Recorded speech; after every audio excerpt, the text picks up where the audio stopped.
Morning class. Example of types of reconstruction. So, blood and blood stain pattern analysis.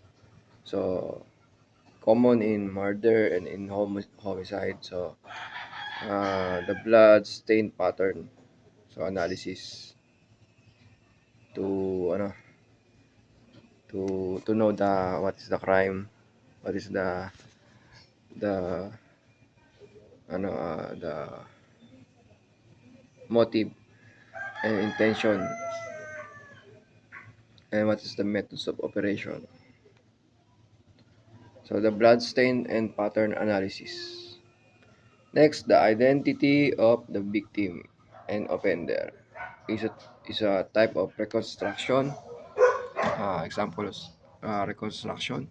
Then the position and the location of the victim. Second. So position and location of the victim. The position of the victim is important. When you arrive at the crime scene, first you photograph. So the position of the victim, uh, the investigator will analyze the crime uh, with the witness and the statements of the witness, informants, and uh, scientific method of forensic science. So importance is the position of the victim and the location of the victim. So in crime of kidnapping, so the use the gathering of evidence of soil, mud in the footprint, shoe print is important, and analysis of the fiber. So next, the position and location of the offender. You trace the position and the location of the offender when you analyze the crime scene. Next, the movement of the victim and offender. The movement of the victim and the offender in the scene is important. So there are many evidence, like for example, the defensive wound and the blood stain pattern match when you analyze the crime scene, when you reconstruct the crime scene. uh, the position of the murder weapon, the gun or the knife, the bloodstain pattern and the fingerprint position of the knife, the hair and fiber, the hair if you have aggression, the defensive wound, and we have a fiber of the clothing present in the crime scene, the shoe print, the mark, uh, the shoe print, the mark,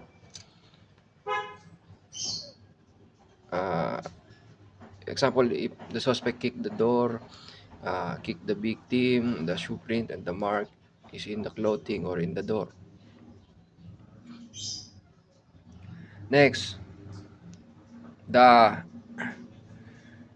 uh, so in other cases in traffic example investigation, the skid mark and the tire mark.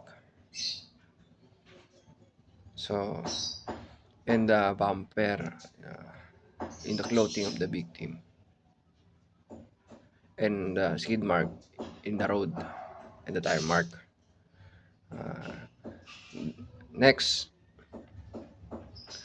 the identity and the location of the scene.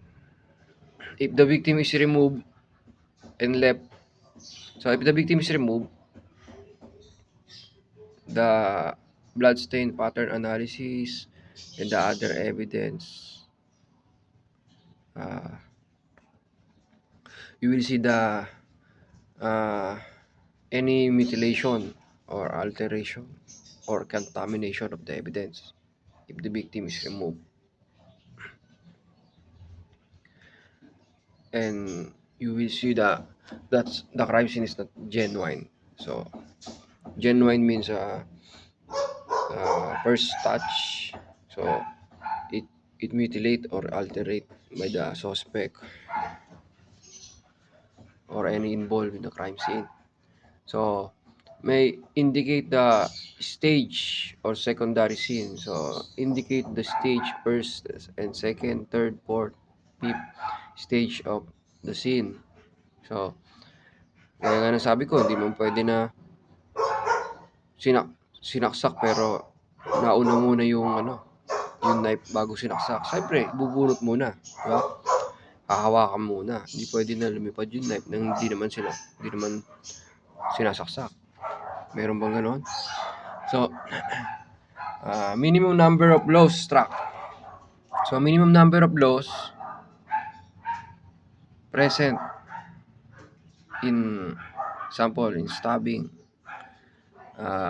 The medical legal examine if is punctured, lacerated, or what kind of stab pattern and what kind of knife and manufacturer.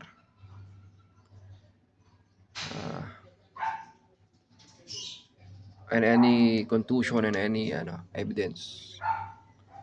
Next, minimum number of blows and type of weapon use. So, the type of weapon use, manufacturer with the serial number,